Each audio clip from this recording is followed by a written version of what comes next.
So hey guys, this is your favorite fictional vortex. So in this video, we will see what if Naruto had the power of Harlequin.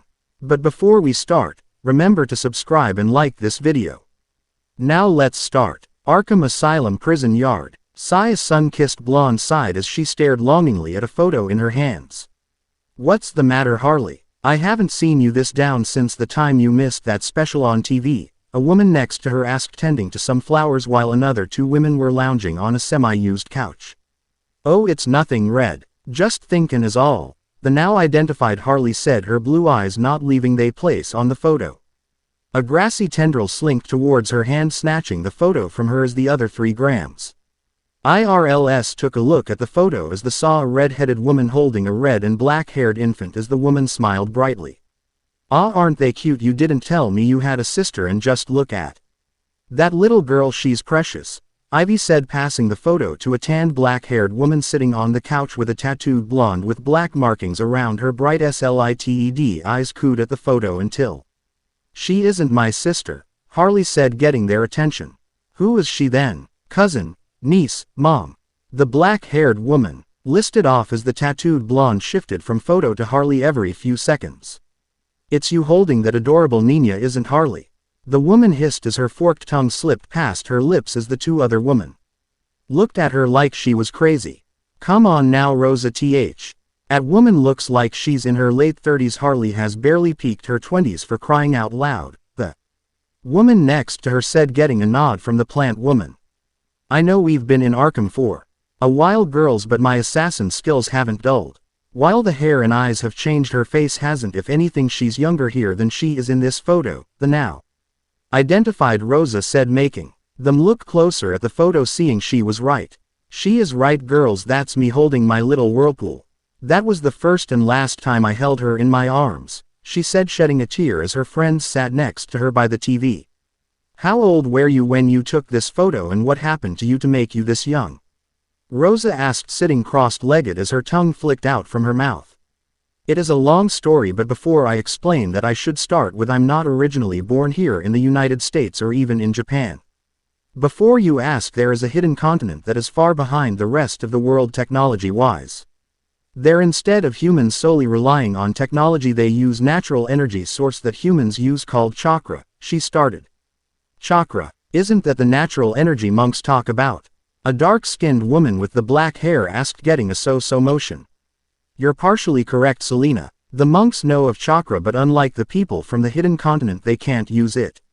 The people of the hidden continent are so behind in technology that the most they have in technology is the steam-propelled train in a snow country. The reason for this is because people there trained as children to be assassins or ninja, she said, getting a raised eyebrow. Ninja? You mean those all-black wearing, smoke-spewing, one with the shadows movie screen ninja? The plant girl asked as that idea came to mind to the other girls. That's kind of offensive, but that's what the people here came to, because they aren't capable of performing the things they could there. In the hidden nation, many of the things supervillains and superheroes do are commonplace. In fact, Ivy, in one part of the nation there was a man who could make a whole forest with his chakra, she said, making the girls go wide-eyed. So the whole continent is inhabited by metahumans. Maldito. What else could they do? Rosa asked, getting excited. It all depended on your imagination. Walk on water and trees, use of the elements, summoning creatures of immense heights. All of this is capable. But we're getting off track as to the history of the nation, Harley said, getting serious. The hidden nation is a large nation as big as the United States with its own climate change. Though much like the people here, they couldn't use chakra until a powerful demon appeared with 10 massive tails with power capable of absolute obliteration of whatever came into its sight. The people couldn't do anything to fight it, until a man prayed to the gods to give him the power to fight it. They granted him the power we call chakra and gave him eyes that could be compared to a god's, as it let him take and give life and creation. Let him use elements, even gravity. She started, getting wide eyes as she showed them a drawing of a large 10-tailed figure staring down to a tall man with his hair spiked out with them forming horns at the top of his head. What's with his eyes? The snake woman asked, staring at the purple ringed eyes. That's the eyes of a god, the Rinnegan. With the use of chakra and the power those eyes gave him, he absorbed the monster's chakra, sealing it into him, and used that power to seal it awa. Why, into the very thing we see every night. The moon, Harley said, making them look at her disbelievingly. I can't believe you on that one, Harley. Wouldn't we have noticed a giant monster on the moon? Selena asked. He didn't just seal it into the moon, he created the moon to act as a container for its body. But that isn't where the tale ends. He wanted the people of the nation to learn how to defend themselves.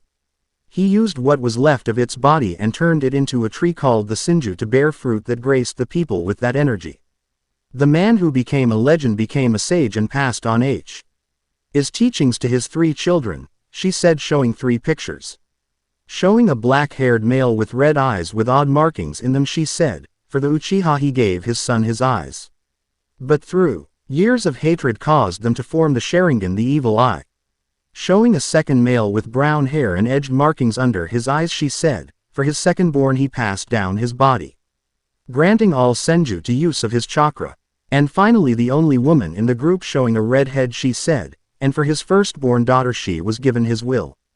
The ability to use their chakra in ways had wouldn't be possible for others. This was bequeathed to the Uzumaki. Her siblings, thinking they were superior, didn't claim her to be a legitimate child of the sage and cut her out of the history books, causing the 3 to go their separate ways after his death. But before he passed, he used that energy to create guardians for the nation. These are what are known as the 9-tailed beasts. He vewed each of them as his children, and they viewed him as their father, she said, showing multiple tailed creatures. He told the 10 tails that one day a child would be born to be the connectee on between human and tailed beast, and would watch out for that child when he or she came to protect the elemental nations from a threat that would threaten not only the elemental nations but the outside world as well. Generations passed when a girl in a time of crises prayed to Moon, or more specifically the 10 tails, to protect her home as a child of the firstborn daughter of the sage. The large beast complied and formed the natural defense of Uzu no Kuni, giving it the whirlpools protecting the island nation. After that, the people of Uzu no Kuni continued to pray that to the 10 tails as a god. The makeup-wearing woman said.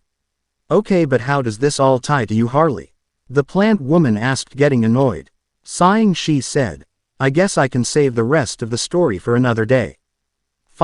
Nay, to start off, I am not Harlequin Quinzel but actually Kushina Uzumaki Uchiha, daughter to Madara Uchiha, the leader of the Uchiha clan of Konohagakure no Sato. I was chosen to be the next container to the 9 tails, seeing as my great-grandmother, the woman who was the first container to the 9 tails, when I was 6. There I came to the village, leaving my home shortly before it was destroyed by my villages who wanted our secrets for themselves. There I met a man who at first acted like a sissy. I didn't like it there until I started making friends, and at one point when I was kidnapped I was saved by the blonde-haired idiot Minato Namikaze Senju. For years after that point he and I fell in love and had a child together. But there is something you have to know about Uzumaki, she started ticking that the 3 women grew closer together as they listened. What is it? Pamela asked. Well, the Uzumaki are never born male. Now you're probably wondering how it that for generations the Uzumaki has lived for so long is. Well, to overcome that, the 10 tails gave us the ability to birth with other women, making us hermaphrodites as it released what chakra it had to affect the Whirlpool Nation, changing the women permanently. As such, we are never able to give birth to boys. Of course, if a person outside of the Uzumaki were to bear our children, we could possibly raise boys, but the odds would only raise slightly, she said, seeing as they didn't care. She asked why they didn't when Pamela said, Harl Kushina, you're talking about being a transgender. Do you know, compared to the fact that people are getting powers from downed power lines or odd chemicals, that's nothing different. But what are the odds for both? She asked with a raised eyebrow. If they're both Uzumaki, then a ratio of men to women is 0 to 1, no question. If they're different clans, 25 to 75 split. Anyways, when I was giving birth, a man parading around in my grandfather's name came and tore the 9 tails out of me when my husband, who was the leader of the village, the Hokage, who was the president, if you will, of the village, went to fight him and won.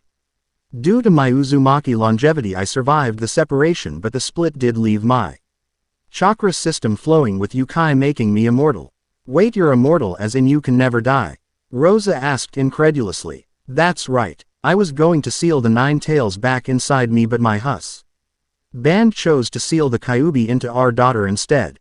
I know the life of a Jinchuriki, as they are hated by the very people they protect. He was always foolish in thinking so highly of somebody as he asked them to see her as a hero. I was going to bring her with me, but she faltered as another tear leaked from her eye. I didn't bring her because I know that a villain or hero would prosper using my little whirlpool against me. I chose to leave her with the techniques and weapons her father and I used, and left her in the care of people I could absolutely trust.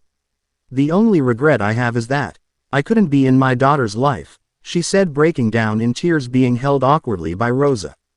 The girls saw how torn she was. Why don't we go then? They looked at the plant woman as she elaborated. Why don't we go there? I mean, if Kushina could get from there to here, then should she be able to get back? I mean, I'm tired of the gloom and doom of this dreary place. From what you told me, Kushina, it sounds like a paradise I would love to go to. We could get our stuff at a free moment in time and commander a boat and you drive us there. Seems simple enough. Really, Red, you 3 would help me? She asked, getting a nod, making her smile, bringing her into a hug. I've got nothing better to do. Besides, I want to see how these assassins act in your country. But how long has it been since you've left? Rosa asked, getting a nod from the cat woman. 16 years. She should just now be a genin, the lowest rank of the shinobi ranks, she said. So it's a militaristic nation. How does the ranking go? Selena asked, as the others were just as curious. Well, it goes from academy student, where you go to learn how to be a shinobi for a number of years, Pam. Then genin being the official rank for starting shinobi. Then it's followed by the chunin rank, a step up from genin. Then junin, the 3rd rank, which is tiered with the anbu, the black ops of the shinobi nation. Then there is sanin, this raw NK gives you as much power and right as a kage. Then kage, the highest rank in the shinobi nation and the leader of the village, she listed. So it's settled, we wait for the right moment and get the hell out of here, Pamela said, getting an excited nod from the jester as she looked at the photo again. Just you wait, Naruko, mommy's coming home, she thought, hearing the prison ward calling for them to return to their cells.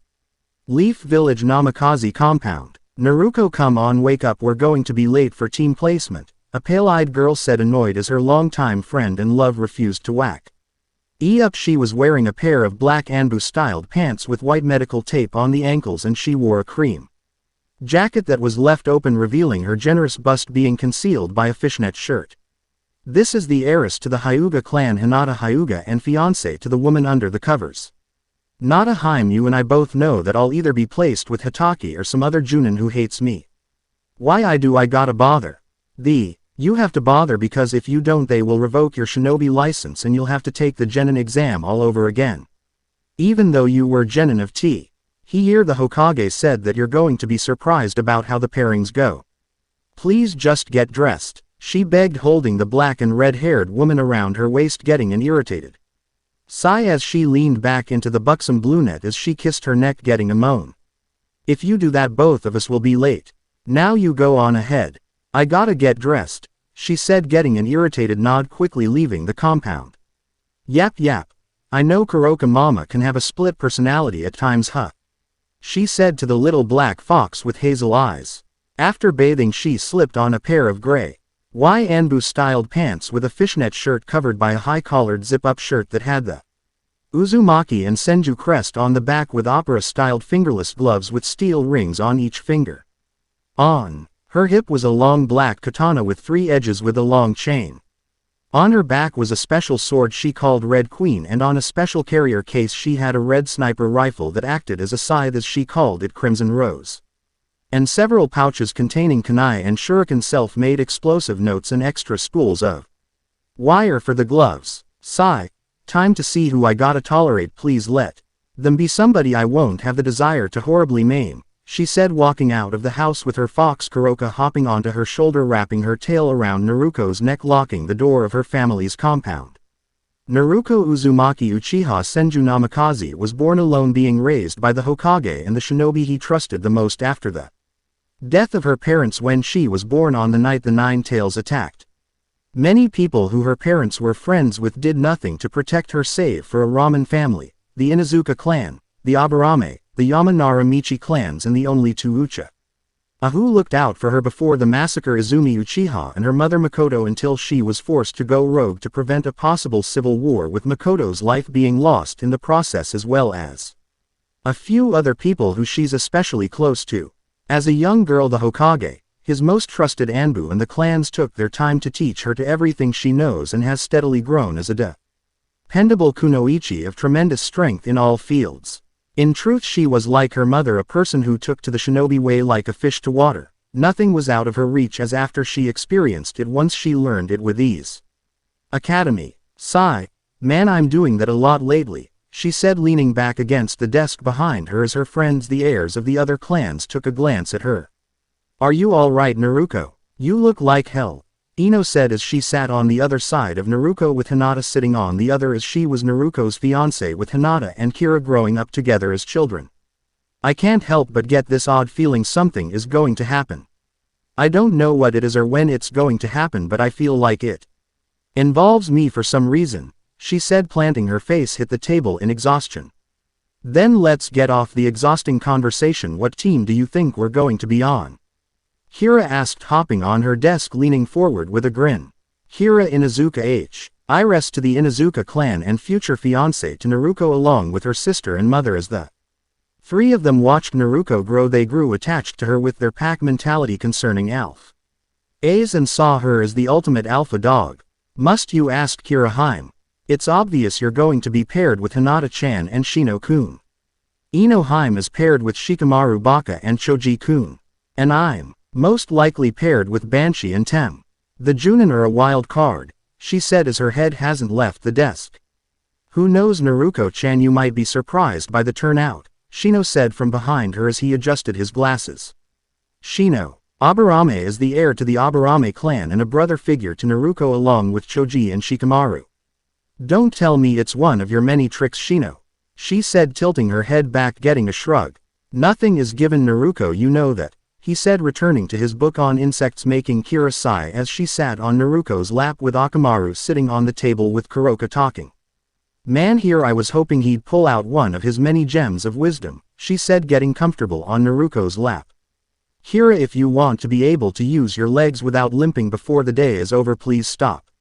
I had to give the same warning to Hinata this morning when she woke me up, she said holding Kira by her hips keeping her from moving, getting a smirk from the two women. As everyone continued to chat, the two Chunin came in, Mizuki and Iruka both being surrogate brothers to her. Alright everyone, it's time to give the names for the teams, Mizuki said as Iruka read the names from his clipboard. Naruko tuned him out until he got through the first 6 teams. For Team 7 it is Sasuke Uchiha, Sakura Haruno and Sai Shimura with your Junin sensei Kakashi Hatake. Naruko's EY's snapped open hearing she wouldn't be with 3 of her 4 top disliked people, making her wonder just what the Hokage and the Elder Council had cooking up in their heads. For Team 8 it is Hinata Hyuga, Kira Inuzuka and Shino Aburame with Team 8's Junin sensei being Kurenai Yuhi.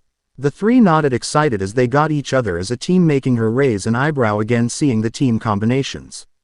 Since Team 9 is still in circulation, we will go to Team 10 with Ino Yamanaka, Choji Akamaiki and Shikamaru Nara being led by Asuma Sarutobi. Naruko knew at this point something was up and she didn't know either to kick the old man in his coin purse or hug the life out of him as Ino asked, Maruka-sensei, Mizuki-sensei, what about Naruko? She wasn't mentioned. It's because she's weak obviously.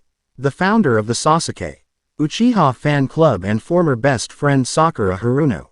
At first she was Sakura's first friend when a bunch of kids were making fun of her because of her foe Rehead, but Sasuke came into the picture. She cut all connection between the two of them, though Naruko promised her mother Sayuki she would look out for her like it or not.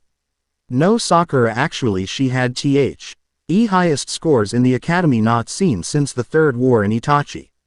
She was gifted with a higher rank as Tokubetsu Genin, as someone who shows skill that would be higher than any average Genin or Chunin. Naruko, you're to meet the Hokage tomorrow for your first mission, Mizuki said getting a nod as she let Kira get off her lap before whispering something in her, Ino and Hinata's ears, getting a shared grin. Walking down the stairs she walked out, ignoring Sasuke's rant as she walked through the halls to the Hokage's office. Arkham Asylum. looking at the clock on the wall as the four women ran rough their plan several times to make sure not a single thing went wrong. She used the shadow clone jutsu to take the form of a guard and sneak in, taking their stuff and sealed them all inside a SC. Roll and sabotage the electrical system hours after all the guards and doctors left the prison. 3, 2, 1, the power went out as they all burst, coating the room in darkness, opening their cells, causing a mass prison riot. They wasted no time getting out of the prison and ran to the closest dock, knowing the resident superhero Batman. "Come on, we gotta hurry," Kushina said, losing her accent, as they upon the harbor when it got darker around them. Going somewhere, they heard as a man wearing a bat-shaped cowl on his head with an all-black costume with a bat logo on the chest appeared. "Oh, hiya bats, we were just going for a small swim, care to join us, beautiful young ladies?" she said, getting scowl. "You aren't going anywhere but back to Arkham," he said, taking a step forward until a slip of paper started to flash when the area around him got bright, followed by a bang. When the flash wore off, he looked around, scowling, seeing that the girls had already hopped onto a speedboat. Looking due WN, he grabbed a paper tag, scowling as he crumpled it in his fist. "Nobody gets away from Batman. Middle of the ocean. Ha ha ha ha. I haven't used one of those in a while. I was thinking I used the Explo Sieve tag by accident for a second," Kushina said, removing the contact lenses, showing her slit amethyst as she forced chakra through her hair, making the follicles return to its crimson color as she pulled out a scroll revealing their clothes while she tossed her old Harlequin costume into the ocean. "Kushina, what are you going to wear?" Pamela asked, watching her strip, and swiped some BL ood from her finger against a strange mark on her forearm, getting a plume of smoke dissipating. She was now wearing a black turtleneck and Junin vest with gray Anbu-style shinobi pants, with her hair's hort hair done in a small ponytail and her benihime secured on her hip. "I suggest you girls get comfy. We won't reach the hidden nation for some time, so if you all want to, we can take shifts, and it's going to take longer to lock onto Naruko's chakra," she suggested, getting a nod from the others. "I'll take first shift, you all rest," she said, getting a nod as the three women passed out with her guiding the boat, thinking, "Not much longer now, Naruko-chan." The next day, walking through the village, Naruko could only sigh in irritation as the civilians heard about how she got the higher rank than the village's golden boy. Making it through the tower, she entered the aged leader's office, seeing Danzo, another surrogate grandfather figure to her, along with the Hokage himself, a masked kunoichi with a Cr. mask, and Anko Mitarashi, someone she loves dearly, as she watched after her since she was a little girl. Standing in front of the Hokage, she couldn't shake the gaze the masked kunoichi was giving her. Was a familiar one, but she waited as she said, "I'm here as requested, Hokage-sama." He smiled, lighting his pipe, saying, "Excellent. As you know, Naruko, you were given the rank of Tokubetsu Genin, a rank that hasn't seen the light of day since the last war. The rank in itself is special, as well as the perks. For one, you act as a chunin and you answer directly to me. Secondly, like in the times of war, you would receive a promotion in rank, all depending the number of missions you've completed." Quirking an eyebrow, she asked, "How many would it take to get chunin or junin?" Exhaling, Danzo said, "For chun, in it would take a total of 27 D rank missions and 10 C rank or a single B rank. For Junin, you need 30 B rank and 15 C for Tokubetsu Junin, or 30 B rank and 2 A rank for Junin. But those can be discussed later." He's right, Naruko. You see, as a Tokubetsu Genin, you stand outside the standard Genin parameters, as you are stronger than a Genin and Chunin while standing between the two in rank. So you wouldn't need to be part of the Chunin exams. Now then, I would like to introduce you to your two partners," the aged Kage said.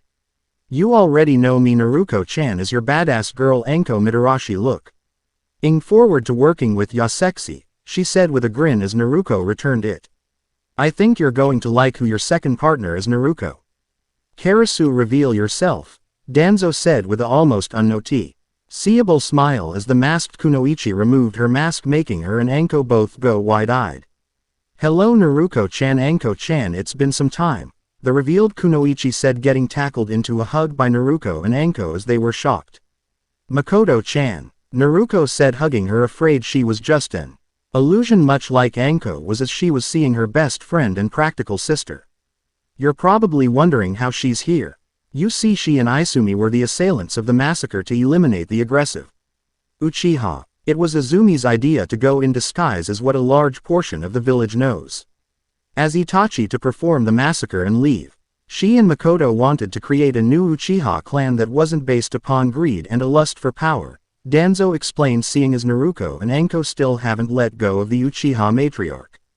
Cough cough. The three looked up as they saw the two elderly men staring down at them with mirth and slight annoyance as Danzo said, "If you're all finished with your reunion, we can finish." They nodded as he sighed. "As I was saying, the three of you will be a permanent team. Even when Naruko takes Junin status, your position as a team will still stand." Quote. They nod. Ed satisfied with the position as the Hokage said, "With that said, you three can start missions tomorrow." Dismissed. Overview. It had been a month since Naruko became a Tokubetsu genin with her partner. And loves Makoto and Anko as they performed several C, B, and tallying up a total of 70 missions total, permitting her to the rank of Junin. When they weren't training, it was either missions or relaxing with the girls. During the month, Naruko felt several strong pulses of chakra and one strong similar surge of Yukai before they vanished, making her wary as the sense came near Kiri Hokage's office. "You wanted to see us, Hokage-sama," Naruko said with her Junin vest absent. As much as she liked it, she didn't like the feeling of restriction it gave. "Yes, it seems Kakashi and Team 7 has gotten themselves into a spot of trouble during their escort mission, and instead of returning or calling for backup, he let Sasuke call the shots as Kakashi is currently incapacitated," he said, getting raised eyebrow from the three women. "No offense, Gigi, but this is the moment where I say, and this is our problem. Why? And also, if Kakashi didn't send the message, then who did?" she asked as he presented an ink bird, nodding as he presented the scroll attached to its leg. "Now you will act as Team 7's backup. Also Naruko, I'm sure you noticed the 4 chakra signatures last month. I want you to keep an eye out in case something happens," he said with authority, getting a nod from the three women as they left. Forest of Wave. It's been a month since we got here. What's stopping Batman from finding us?" Pamela said, gathering herbs and different flowers, seeing different plants that don't exist in America, changing her clothing to black Anbu-styled pants and a forest green muscle shirt with a black battle kimono top. "Don't sweat it, Ivy. I sense Naruko's chakra making a beeline here as we speak. At the most we'll come across her within the time frame of today to 3 days from now. And the closest we could get to the Justice League would be an Amazon village made by the Themisirens in hopes of learning the elemental nation's culture. Unless they have a way to contact Wonder Woman, I wouldn't worry," she explained, sitting on a tree branch. "I gotta say though, Kushina, after the training you gave us, these thugs and rogue ninja don't seem so tough," Rosa said, practicing her taijutsu stances wearing what she had always wore. "You were a trained assassin, of course they're not going to stand a chance against you. Though Pam, I am surprised you're pretty skilled in hand-to-hand combat," she said. "I already knew Taekwondo and Jiu-Jitsu, but against Batman it's pretty pointless, you know," she explained, getting a nod. "So Kushina, how are you so sure that your daughter is on her way? And on that slight note, how will you know what she even looks like?" Selena asked, changing her suit to a all-black Anbu uniform and gray kimono top. "It's an Uzumaki thing. We all have a unique chakra signature that we can all trace. And as to knowing what she'll look like due to her having the Uzumaki and Uchiha blood, she'll have both red and black hair like in the photo," she said with a sigh, getting weird looks from her three companions. Kushina, are you all right there? You're not lusting after your daughter, are you?" Selena asked, getting a raised eyebrow from her. "Actually, with her and Di being the only Uzumaki alive, we would have to rebuild our clan. She's also the heir to the Namikaze, Senju and Uchiha clan, so she would need quite a few wives to repopulate them all. And incest is a big deal, as that's how clans keep their bloodline from diminishing," she said truthfully. "Is that a proposition?" Selena asked with a raised eyebrow. "While I do appreciate the idea, I would like if you got to know her first," she said after pausing with a smile. "What is it, Kushina?" Rosa asked, curious about the random smile. "She's here," she exclaimed, jumping like a kid in a candy store, hopping from tree to tree, being followed by the others. "Tizuna's home. Is this the place, Anko-chan?" Naruko asked, getting a nod, reading the scroll while checking their location. "Yeah, the directions match up. Let's introduce ourselves, she said, getting a nod from the two other kunoichi. Knocking on the door, Sai opened it as he said, "Great, you made it." He let them in as he explained the situation. Getting an irritated sigh from the three kunoichi as Makoto said, "Naruko, go scout the area while Anko and I speak with Hitaki about his misconduct." The girl nodded as she waved to Inari and Tsunami after introducing herself while walking outside. Forest outside Tezuna's home. Sigh. Nothing in the vicinity except a few thugs don't seem like much of a hassle, she thought, jumping down from the tree as they leered at her. "Thanks for your life force. Now how about you do something for me, Dai?" she said, focusing wind chakra through her nail as she severed the man from his stomach up. "If you think you have a better chance than your friend, then come," she said, motioning them to come at her, only to get sliced apart with the wire in her gloves. "That wasn't as fun as I thought it would." "Oh well, and to the four in the tree behind me, you can either come out or I'll make you, and believe me, you don't want that," she said, startling them. Behind the tree, the four women were shocked as they heard her will. Looking at Kushina as Pamela said, "What should we do?" Quote, "Seeing no other way," she said, "introduce ourselves," as she slowly walked from around the tree into Naruko's field of vision. "I must have do. Nay, something to be graced with four beauties in my presence, but I must ask as to who are you?" Naruko asked with her tails fanned out, with her only visible amethyst eye glow giving the four girls a view of an otherworldly beauty, gaining a blush from the four women who looked to be in their early 20s. "I'm Pamela Isley, but you can call me Poison Ivy," the green-toned redhead said, extending her hand to Naruko as she shook it. "Rosa Salazar Astuto, but you can call me Copperhead," the blonde said, slinking around Naruko, showing her curves as she smirked. "Selena Kyle, but you can call me either that or Catwoman," the tan dark-haired beauty said with a purr.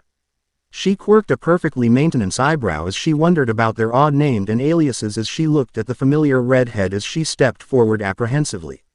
"Hi Naruko-chan, your mama's home," she said slowly as she saw the mirth in her daughter's eyes vanish, showing cold indifference as she walked forward, making her shut her eyes as she expected her daughter to hit her as the other three watched. They were surprised when instead she embraced her as they saw a slight tear fall from her visible eye.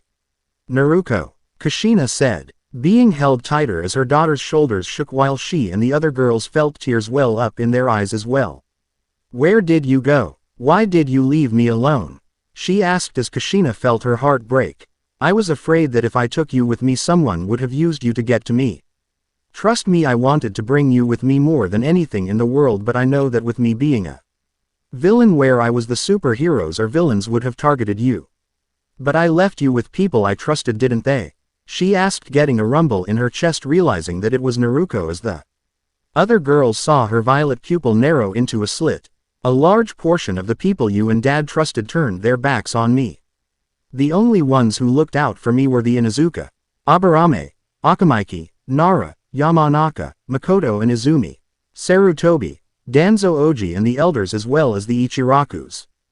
Hitaki, Tem and Jiraiya Baka either want me to be a pet or a witless idiot," she said, making Kushina's own eyes to narrow. "What about Tsunade? She was supposed to look after you as your godmother and fiancé," she asked, getting a scowl. "The toad told her I died during the sealing. It was arranged with the old man that I go get her when I had the free time, so just before the Chunin exams come around," she said. She felt her mom shift against her, hearing a slight moan making her smirk. Did mommy miss her daughter? Kushina pulled away with a blush seeing her daughter's smirk, but asked, "So what are you doing, Naruko? Shouldn't you be in Konoha?" Kakashi was dumb enough to let Sasuke, Makoto-chan's idiot son, to call the shots and continue without calling for backup. Thankfully for them, Sai Danzo Oji's nephew was smart enough to send a ink creation to ask for it, she said as Kushina heard the growl in Sasuke's name. "Something wrong with Sasuke?" she asked, making Naruko scoff. "The brat is insufferable. He wants to kill Izumi, or as he knows Itachi, because their family was attempting a coup, so she killed them all. Ever since then the civilians have been bending over backwards to kiss his pampered ass, going as far as to have Junin train him before he even becomes a genin. Brat even has he nerve to go to the civilian council demanding I marry him to give him strong children. Of course the second that demand left their lips I beat his ass till he was bloody," she said, seeing the raised eyebrow. "What? I'm just not into dudes alright. Every man in Konoha is a slob or arrogant. The only ones who I don't want to maim or kill are Choji and his family, Shikamaru and his family, Asuma and Sarutobi Gigi and little Konohamaru-chan, Danzo and Sai, Tsuki Oji, Uruka and Mizuki along with Izumo and Katetsu. Everyone else I could care less about, she explained, getting a raised eyebrow. Sir, Ely, not all the men there are that bad, Astuto. Some have to be decent. She asked, getting a smirk in response as her tails vanished along with her long rabbit-like fox ears. Come with me back to Konoha and we'll see what you have to say after several men try to grope you in less than an hour, she said, giving them an appraising glance before she corrected. For you 4, more like 10 minutes, she said as an ink creation in the form of a bird came and landed on her arm with a scroll before it burst. A message from Sai, she said, reading the note. Anko-san has told me to tell you that you are to return back to the house. Sai, she snorted. Even with messages he is a man of few words. We're coming with you, Kushina said, getting a raised eyebrow from Naruko. I was separated from my daughter for 16 years. I'm not being separated from you again, she said, getting a small smile from her daughter as they hopped through the trees. A quick question. Do you 3 know any ninjutsu? She asked, getting nods from them all as Kushina smirked, seeing where their point of view was as she got closer to them. Nice view, huh? She said, getting the 3 women to sputter incoherently as she smirked. It's nothing to be ashamed of. She is nicely toned after all. I wouldn't be surprised if she's got a few admirers, she said, laughing until. You know as much as breathtaking as you 4 are. I would like it if you at least took me out to eat if you're going to ogle me, Naruko said, getting the 4 women to shut up, seeing Naruko peer at them from the corner of her eye. Justice League base. Jumping legwarmers. Batman stare at that sheet of paper any longer and it's going to burst into flames, a man in all red with a lightning bolt on his chest said as he and several other costumed heroes walked in. I just can't figure out how she did it, he said with a scowl as he examined the paper as he saw it was simple parchment and ink with a trace amount of blood mixed in. What's wrong? A woman wearing a red, white and blue leotard and tiara asked as she walked up to the desk Batman was sitting at. A flash tag seal. When did you dabble in the art of fuinjutsu? She asked, getting a raised, surprised look from the Dark Avenger. You know what this is? He said, standing up as she nodded, grabbing the seal from the table. Yeah, it's called fuinjutsu, or better translated as the art of sealing. With it and a special energy in the human body called chakra, you can do anything with it, from sealing a continent into it to creating an explosion with the force comparable to a nuke. Of course you to have the proper matrix to do what you want it to do, she said, focusing chakra into the seal, getting another flash. Once it wore down, she said, this was pretty well made even though it's paper you would find in prison. Where did you get it? There was a breakout at Arkham when I went to check it out. 4 weren't present, and that was Harlequin, Poison Ivy, Copperhead, and Catwoman. When I ordered them at the docks, this went off and they were gone at the most. The tag lasted for an hour at least, he said. Odd, she said, getting raised eyebrows from everyone. What do you mean odd? And what is this Katra? Flash asked, getting a smack upside the head. Not Katra chakra. It's a natural energy in the body of people. Though the only people with chakra are in a continent that isn't known to the people here, so one of those 4 must have come from there originally, though from looking at it I can see the person who did it used their blood, she said, going to a scanner. Taking a flake of dry ink, she placed it in the scanner as a man wearing green and black asked, but how do you know about this? Aren't you from Themyscira? How do you know of this continent? My people wanted to learn out their culture and what they do, so they created a village there. It's necessary to go there to learn their arts, though to not raise suspicion here we don't use them. The people there are far behind America in terms of technology. Like Themyscira, the most they have is electricity and a steam-powered train, she said, getting weird looks from them. So they're uncivilized. The speedster himself sked, getting a no from the star-spangled woman. No, they aren't uncivilized, they're basically feudal Japan that has yet to catch up to modern time. They're what are known as shinobi. Many of them have abilities that could be on par with our own, like Martian Manhunter's mental abilities, she explained as the computer beeped. We've got a match, she said, seeing a red-headed woman as well as several choose from her childhood to her holding Naruko. Her name is Kushina Uzumaki Uchiha, heiress of the Whirlpool Nation and daughter of the former head of the Uchiha clan Madara Uchiha. Growing up she was a well-known kunoichi who was feared as the Red Death of Konoha and only person alive who could stand up to her husband and SS rank shinobi Minato Namikaze, also known as the Yellow Flash, who was no WN for fighting in the Third Great War and eliminating an entire enemy force, tallying in the thousands single-handedly with his Harlequin, or Flying Thunder God, she said, showing 3 photos, one of Kushina when she was in the war, Madara during his prime, and Minato when he was inducted as Hokage. Wow, that red head is some babe, that Ivy. Flash asked, getting a no judging from the facial recognition software. It was Harlequin. She came here after the birth of her daughter, after that all records of her vanish, she said, showing a digital file of Naruko. What do you have on her? Superman asked, standing next to her. Naruko Uzumaki Namikaze Uchiha Senju, daughter of Kushina Uzumaki Uchiha and Minato Namikaze Senju. Her current age is 16 and is the heiress of the Whirlpool Nation. She at the age of 4 killed a Kumo diplomat who attempted to kidnap her best friend Hinata Hyuga, as their country wanted to use her as breeding stock to acquire the Hyuga bloodline known as the Akugan, as they failed, she said, showing a bloody red and black-haired Naruko as she glared at the deceased kidnapper with her eyes in a purple ripple design with 9 tomo, 3 on each ring, as she had 10 tails fanned out in front of a frightened Hinata who clung to her leg. Wow, kid looks kind of freaky. Anything else? The red spandex-wearing hero asked. Trained in her family arts since she was S3, she has come to be on par as a Kage or even stronger than Superman. She has several fiancés due to her Uzumaki heritage, 2 of which is Hinata and Kira Inuzuka, heiress to the Inuzuka clan. Shush. E said, showing the 3 girls as children standing in front of the academy. What are they standing in front of? Batman asked, studying the building. That's the Shinobi Academy, a place where children go to learn how to be shinobi as well as the history of the continent they're on. She grew as a child and became a kunoichi that in the ranking of her village leader and his elders deemed her as a raw NK that surpassed her parents at the age of 10 as AX ranked kunoichi with a flea on-site order, as she can handle a cage with ease, she said. Surely the child isn't that powerful. And how would her connection with Kushina have to do with her? A woman with feathered wings asked, holding a mace. If we find her we can find the others. All we gotta do is track her down. Diana, where is her village? Batman asked. That's what I'm saying. Of course, to get an exact pinpoint location will take some time, she said, getting a nod.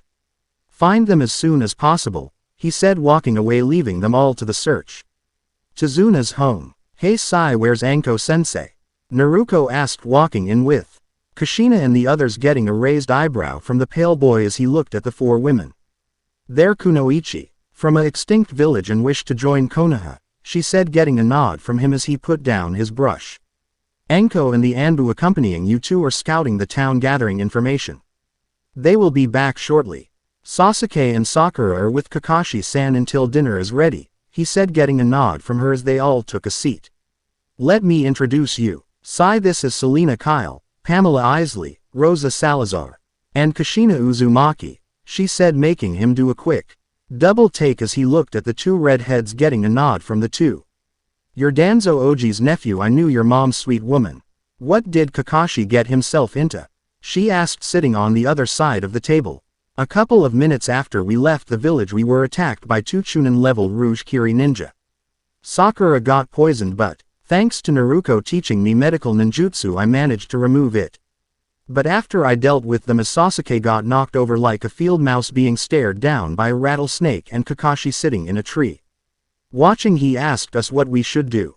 Sakura opted to return to the village from how the difficulty of the mission increased. I opted to ask for backup but was ignored. And Sasuke demanded to continue, as Kakashi wholeheartedly agreed, as we then ran into Zabuza Momochi where Sasuke and Sakura were immobilized by the killer intent, while Kakashi was exhausted after getting trapped in Zabuza's water prison and the combined use of the Sharingan in his eye. That was shortly after I sent for backup, he said, getting a scowl from Kushina. I'm kicking his sniveling ass when he comes down, she simply said as her hair split into 9 tails, making Naruko snigger, thinking, oh, if Anko didn't kick his ass before she will, I wonder if I should make popcorn. Single quote. Sitting at the table Naruko sp. Oak with the three girls who had accompanied her mother and gotten to know one another. Selena is an infamous thief. Pamela was a prominent botanist before suffering in an accident turning her into what she was today, and has dedicated her time into destroying companies that would harm nature and could understand with the loss of trees pollution grows and destroys more trees and plants in the process. Rosa Salazar had grown up as an assassin who joined a gang called Copperhead and became one of their greatest members for her specialization in neurotoxins and contortionist, and wanted to trade poison NS with her or see if she could study it and create her own version of the toxin she uses while receiving the go-ahead. After a few moments of conversations, dinner had been prepared with enough for the 4 additional guests. Naruko, I don't remember sending for backup. If you don't return to the village I will have you written up for leaving the village without permission of your leader. Kakashi saw it walking down the stairs with Sakura and Sasuke. Oh, don't give me that, Hitaki. Your ass is already in the fire as for letting a genin tell you to continue with the mission. Sai, the only person on your team with common sense, Senda Inc. Creation, had asked for backup seeing as you are incapacitated and will be under review when you return to the village after the mission is over, she said, not opening her eyes as she continued to eat. Bitch, as an Uchiha I demand you. Sasuke started before something flew past his cheek giving him a deep gash as everyone looked at Naruko, who continued to eat. I would watch that tone, Uchiha fledgling. You hold no command over me, and you must remember that you are a guest in your client's home. I don't think she would appreciate it if you would curse in front of her child and could make you and your team eat and sleep outside in the cold. Understand? She said, getting no response. Slightly opening an eye showing a slit pupil, she repeated herself, hitting three of them with killer intent, making everyone see a shadowed 10-tailed fox with purple ringed eyes with 3 tomo on each ring. I don't think you heard me. Clear. She got a series of no ds, making her lighten up and gave them a fake smile as she looked over to see Kakashi reading his smut before that was shredded, making him look at her. And if you can refrain from reading that in front of Inari-chan like a person with common sense and not a waste of DNA, it would be greatly appreciated, she said as everyone wondered about how she did that before. Kakashi felt a moment of dread as a second red head stalked her way towards him. Kushina-san, it's great to see you. I thought you die, he started before he got hit in the mouth. I was horribly injured and couldn't take Naruko with them.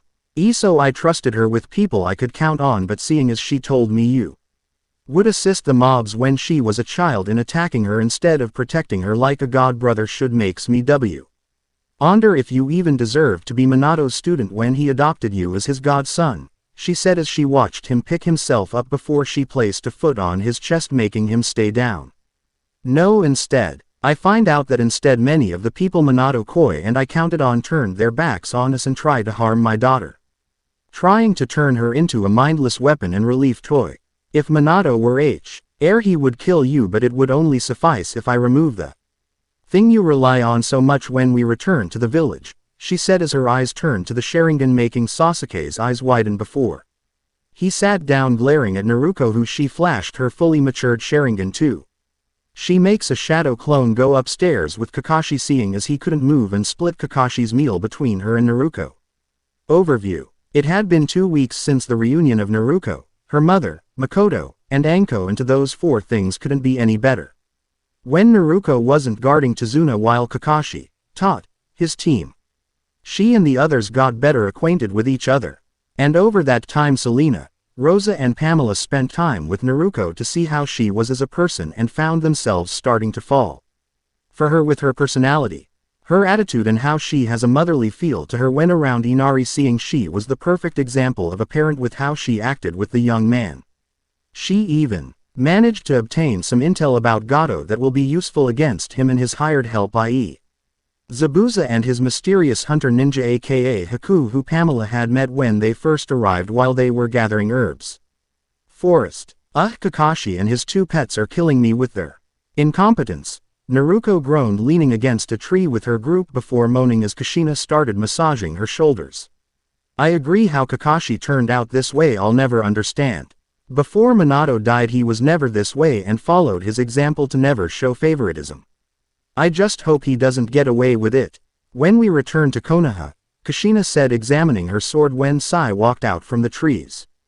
What's up, Sai? Come to get away from the Uchiha parade? Selena asked with her feet kicked up on a stump. He shook his head saying, Kakashi's having a team meeting and he says you're all forced to attend. Rosa asked with a raised eyebrow, and he has control over us how? And I thought we had our 80 gone over the plan we win this Zabuza and that ice girl over to our side as we kill the Serdagorda. Did the plan change any since we made it? Everyone present shook their head as Sai said, I don't know but he says it is important. They groaned as for the last 2 weeks the group got together they had to deal with Kakashi and his lackeys. Getting up they all vanished leaving the forest. Chizuna's home. What do you want, Hatake? Anko asked opening the door seeing Kakashi lounging on the couch with his porn as usual while the remainder of his team sitting at the table along with Chizuna. Quote, yeah Kakashi baka what's Sai talking about a team meeting and forcing us? You have no control over our group, Kushina said plopping down at the table. I want you all to train Sasuke. As you two both Avenue the Sharingan you could help him get revenge on his brother faster by helping him unlock it and train him to master it. You know take him as an apprentice, Kakashi said getting a growl from the others while Sasuke smirked until she turned on him with a M's enhanced glare as hers was a lotus pattern with a Uzumaki swirl in the center. And why the fuck would I train some spoiled brat when he has some failure of a Junin to train him as he always have? Sai has told us of all the shit you've pulled Kakashi. Spying on my daughter to learn her secrets and teach them to Sasuke. I have half a mind to kill you for attempting to steal Uzumaki secrets. Better yet I want you to give me a reason not to kill him besides him being my best friend's son. She threatened blasting him with killer intent. You'd be helping a fellow clansman Kushina-sama, he offered only for her glare to intensify. I don't train power-hungry brats Hatake. With an attitude like his I wouldn't be surprised if that's how he rest of his clan got wiped out due to their power-hungry attitude thinking they deserve everything, she said when Sasuke stood up. Bitch you and your whore of a daughter should be honored to try. And your future clan head and husband once the council finds out that the two of you have the Sharingan those sheep will do anything I tell them to. Your friends will bear strong children for me as well as concubines. He said getting slapped outside the door by Naruko who had her M's active. Anko watching giggled saying before running out the door, oh this is going to be fun. Why is this going to be fun? Rosa asked following the others. Remember when I told you about her defensive personality about those she cares about? She asked getting nods from the others. This isn't the Uchiha's first time overstepping his boundaries. One time he called Minato a drunk who killed himself by tripping over his own kunai while calling Kushina-sensei a whore who spread her legs for anyone who paid. That was 4 years ago and she hospitalized him for several months with a broken collarbone, 6 broken ribs and leg, she said shivering feeling herself get wet from the killer intent she was giving off. Let's see the discipline she gives him this time, she said. Outside, so my mother and I are a couple of sluts huh? We should be honored to train a snot-nosed brat who has yet to even awaken his Sharingan or achieve his first Tomo. Ha don't make me laugh. You're the bastard seed of your bastard father a power-hungry fuck just like him, she said pulling him up by the collar of his shirt bringing him face to face with her own as her eyes formed a black 6-bladed curved shuriken with a smaller red 6-pointed pentagram in the middle with the shuriken spinning clockwise while the pentagram spun counterclockwise. Tossing him into a tree she stalked towards him before he could get up she slammed her foot on his stomach saying, I honestly wonder why Itachi left your miserable ass alive, ma. Why be it was because he doesn't think you're worth the effort just as I don't find you worth the minimal effort it takes to kill you myself as much as I want to. She spat on him as she used her chakra to draw a seal on his forehead without him or Kakashi knowing and walked away saying, I'm going out for some air. I'll be back before it's time to head to the bridge tomorrow. She was quickly followed by Rosa, Selena and Kushina leaving Makoto, Anko and Pamela with Client and Team 7. Gato's Fortress. Naruko what are we doing out here? Kushina asked following Naruko through the forest as she killed whatever thugs Gato had acting as guards. I got some info on Gato through a couple of thugs I got drunk last week. Apparently he never pays the ninja he hires and uses the dead ninja's bounties to increase the money he has. If that's the case we could use this bit of useful info to our advantage, AAAAAANNNNNDDDD maybe keep whatever goods we find for ourselves as finder's fee, she said sheepishly as her mother gave her a blank stare. What, the man has hired thousands of ninja. Do you really think he wouldn't have trophies to keep for himself? Think about it, summoning contracts, weapons, jutsu, scrolls. The possibilities could be endless, she defended herself, getting more blank stares from the three women accompanying her. And you just want to blow off some steam after having the brat make your fur stand on end? Selena said, not as a question but more as a statement, getting a snort as a response, which the three found entertaining while following her as she went through a ventilation grate. Inside the fortress. Okay, whoever it is that keeps poking me in the ass should quite, because when we get back their ass is mine in the physical sense, she whispered harshly as the three her giggled softly at the blush on her face, making her turn back, muttering about getting whoever did that back. They stopped over a ventilation grate, watching two thugs stand under it, making her smirk as she removed the plating quietly. Gesturing them to remain quiet, she soundlessly dropped down behind them and knocked them unconscious, telling the others to come down.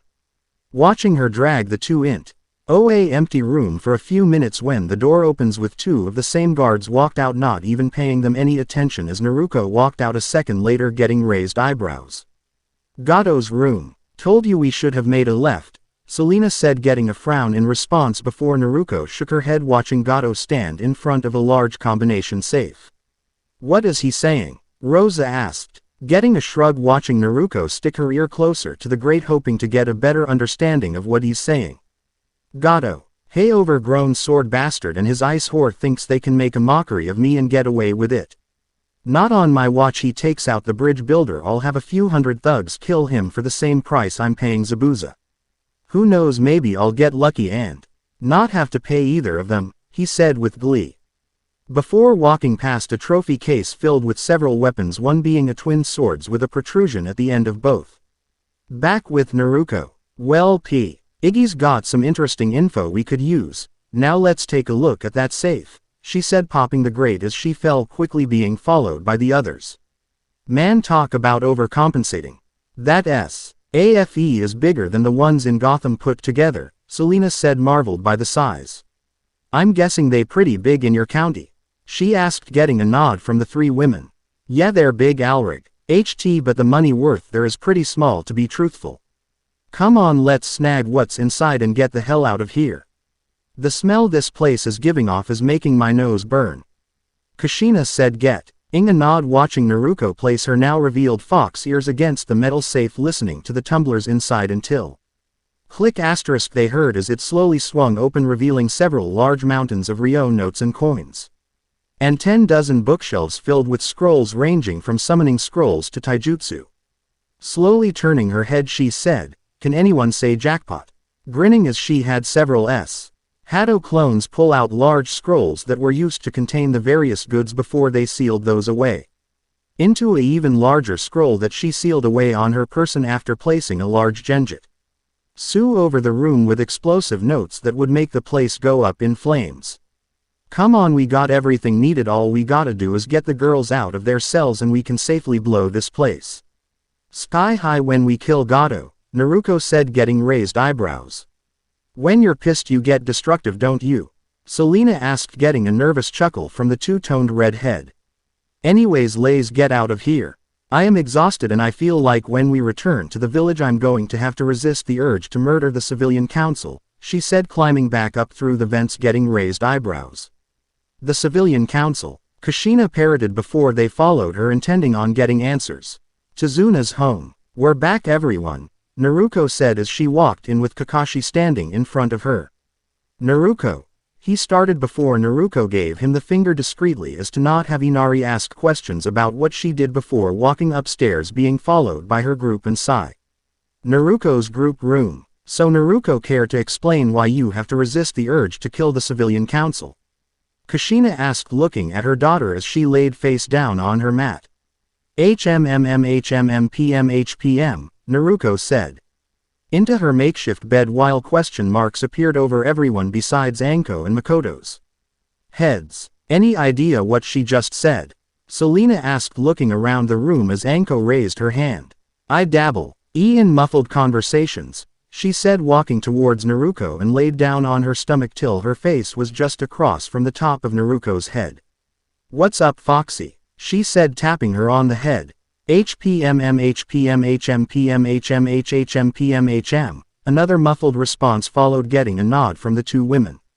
"Okay, yeah, that's understandable, but you seem more stressed than usual. Something on your mind?"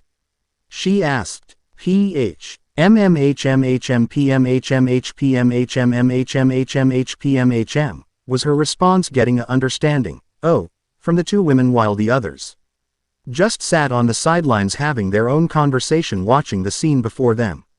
Kushina, you've got a weird daughter," Pamela said, getting a nod from her fellow redhead. "I know, but oddly enough I feel this is very familiar for some reason," she said, getting a blank look from her friends. "Or she's a chip of the old block in terms of randomness," Selena whispered to Rosa, quietly, getting a snigger from the contortionist. "Well, that explains it," Makoto said as the girls turned back to the three women before them. "That explains what all I heard was awkward conversation," Selena asked. "The only time she gets like this is when she has one of her sixth sense things," Anko said, getting a raised eyebrow from the others.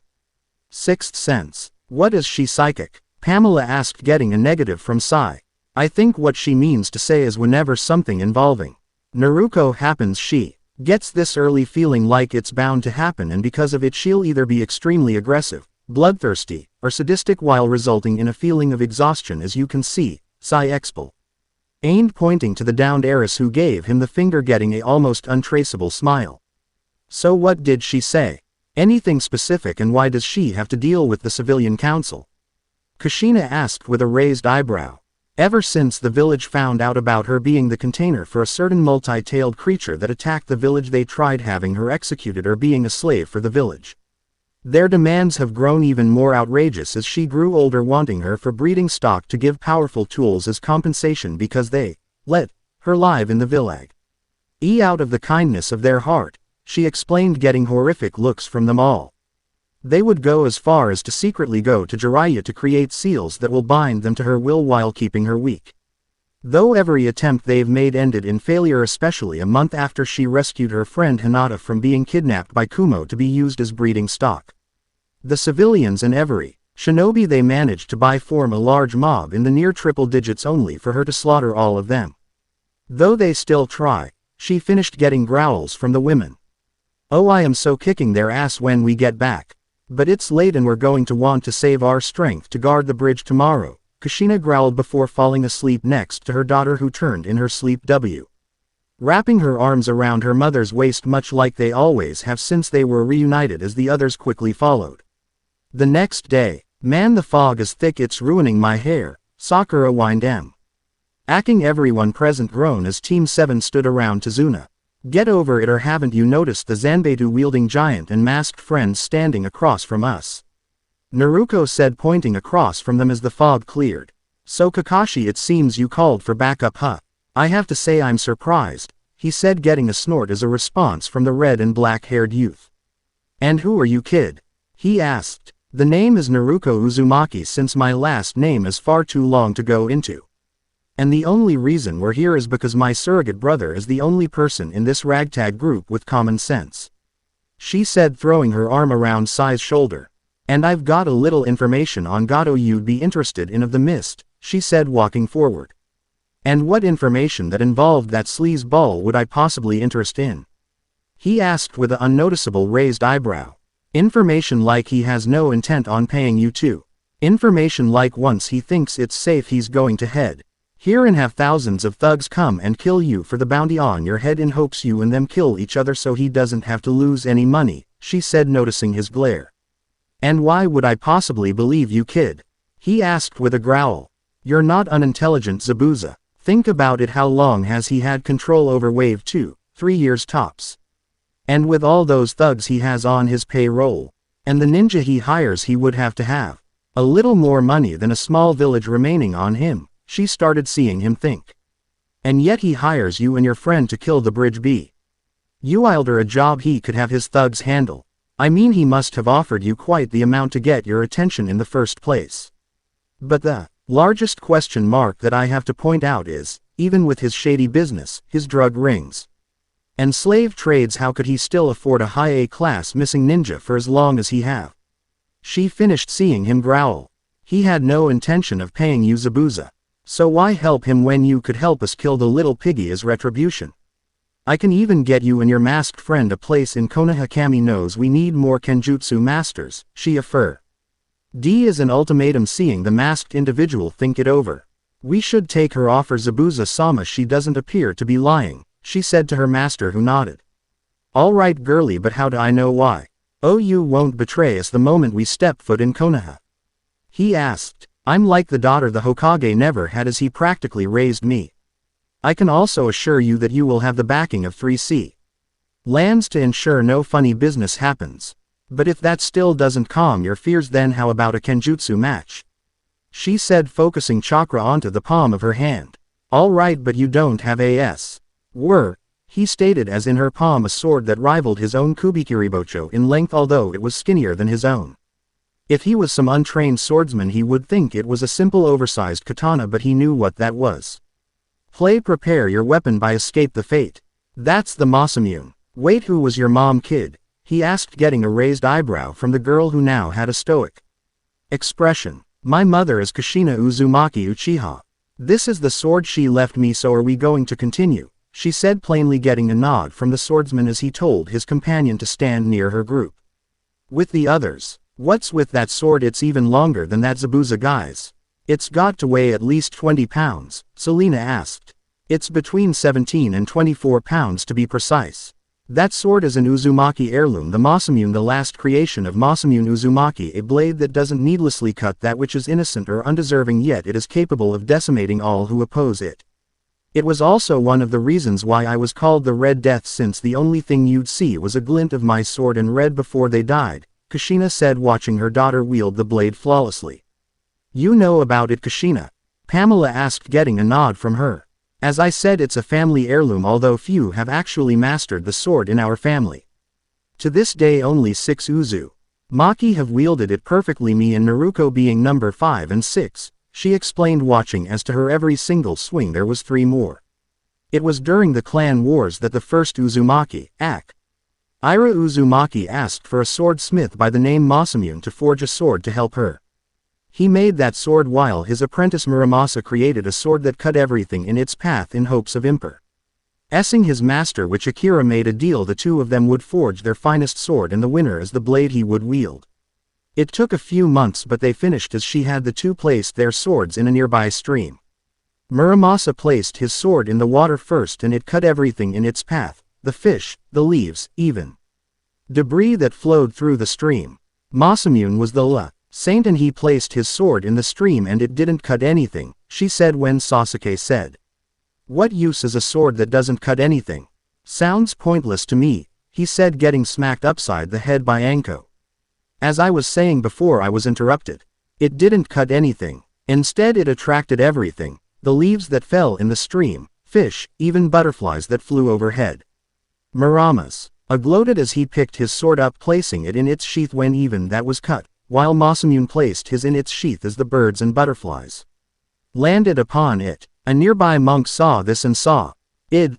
The first of the swords was by all accounts a fine sword, however it is a bloodthirsty, evil blade that doesn't discriminate as to who or what it cuts. It may as well be cutting butterflies as severing heads.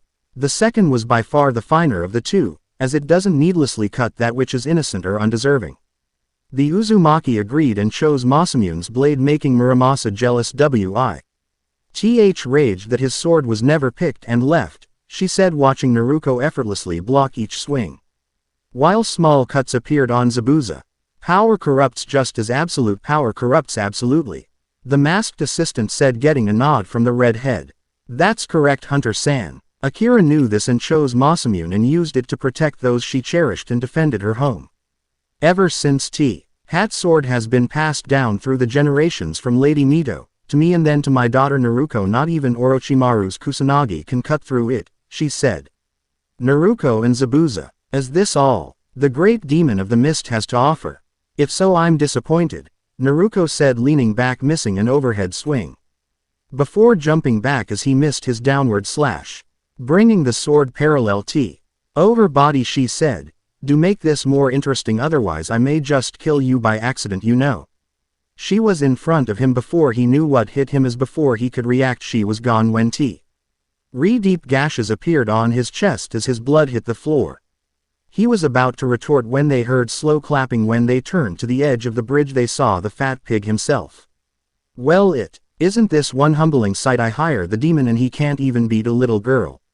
Oh well, once I deal with you and the others these women will add nicely to my collection, he said with a lecherous grin until a huge explosion occurred in the distance, making everyone turn to see a huge fire. He turned back around seeing Naruko have a sadistic grin and said, "You bitch, what did you do?" With the grin still present she said, "Oh well, you see, last week I got some of your boys drunk at a bar in Wave. Funny thing, when you hit a guy's buttons they're putty in your hands. They told me where the hideout was, and yesterday after you left your base I cleaned you out. You've got nothing, my little piglet. So piggy, how about you and your goons squeal for me?" she said as her grin grew bloodthirsty as she stepped forward slowly. "Come on, it's just one bitch, this will be Aya's." A thug started when he got stabbed from behind when two thugs burst into a cloud of smoke, revealing two more Narukos who killed a couple of men before they dispelled. Swinging her sword, a large blade of wind went sailing through the thugs before she went running towards the group. With the others, shouldn't we help her?" Selena asked, getting a negative shake of the head from Sai as he sat next to Tazuna while painting in a scroll. "No, she hasn't become known as the Rukutsu no Kitsu no Ju for the fact that it sounds nifty. She's ruthless, especially when her bloodlust spikes. She will be just fine, see," he said, pointing to the slaughter as she was drenched in blood from head to toe with a satisfied grin. "Is she always like this?" Pamela asked, concerned for Naruko's well-being as Kushina explained. "It's a natural Uzumaki thing. During the Third War one was much like she is now. It's how I got the title of the AKA no Ju, since I was covered in so much blood that I was red from head to toe. Even without my Uzumaki bloodline I was a threat to never be messed with," she said with a proud smile, seeing her daughter seeing a same-aged Kushina over her daughter. "I was 16 during the war and I was already in SS class Kunoichi. I would have to test her myself to see how she stands against myself, but I would say she's by far above an A class," she said, getting excited at the prospect of fighting her daughter, while Kakashi made sure to bring this up with the council. With Naruko, she had just slaughtered the group of thugs and was advancing towards Gato, who cowered seeing his death in Naruko's cold eyes. "Please have mercy on me. I'll give you anything, just leave me be," he begged, getting a sadistic grin as a response. "Oh, and what can you give me? You have no money. Weapons. I took all of those as well. Men. I don't go for guys, really. Women. It's a nice offer, but you can't, seeing as just before the explosion I had some clones free them as they are now being reunited with their families and friends," she said, walking towards him. "But you, my fine swine, you owe for you there is no mercy, as the lives you ruined were shown none in exchange. From me you'll get no mercy, maybe you'll get some on your descent to hell," she said, shoving Masamune through his chest, lifting him over the edge of the bridge. Before focusing futon chakra into it and swung upward, cleaving him in two. Swinging her katana, she removed the blood that stained it as she walked towards the others with a satisfied grin when an arrow flew over her head as she looked up to see a large mob being led by Inari. Walking forward, she said, "A bit late to the party there, squirt.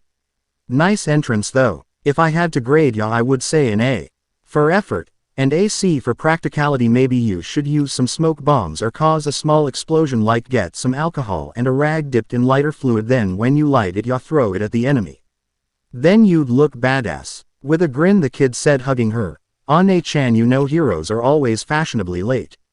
Smirking, she agreed. "That is true, little brother, that is true. But right ow, I'm filthy, and I don't think your mom would be too thrilled with having to throw out a pair of perfectly good clothes because of me. Especially with her holding a cast iron skillet. Gotta go see ya back at the house." Vanishing in a flash of black, she left everyone while watching Tsunami toss her frying pan as it flew away until a resounding ow rung through the air, followed after a loud clang w. Heil. Everyone cheered as they were free from Gato's tyranny, as nobody noticed Anko follow Naruko. Tazuna's home. Taking a second shower, she got Anko dressed in her usual attire while walking her into the girl's bedroom and laid her down after kissing her lips as she sat on her bed writing down in a medium-sized black leather-bound book. The door opened as Kushina and the others walked in with the others as they saw Naruko sitting on her mat.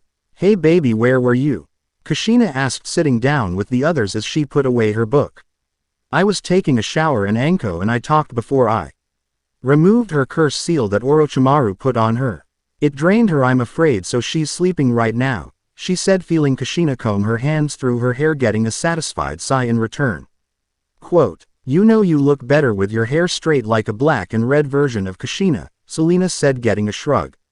"Yeah, Anko-chan said that, but when I was little every time I would tree climb or it would get into a spiky mess, so I said screw it after the 15th time," she explained, getting a nod from the redhead, who smirked, saying, "Why didn't you just focus chakra around you as well too? Cut down on the wind to keep your hair from getting too bad." When she said that, Naruko gave her a blank look for a few seconds before laying back with her back turned.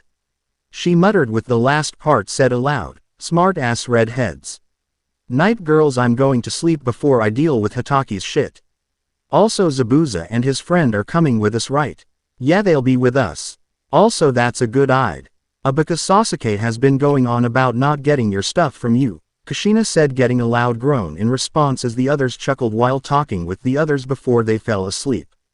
The end. Remember to subscribe and like this video. See you in the next video.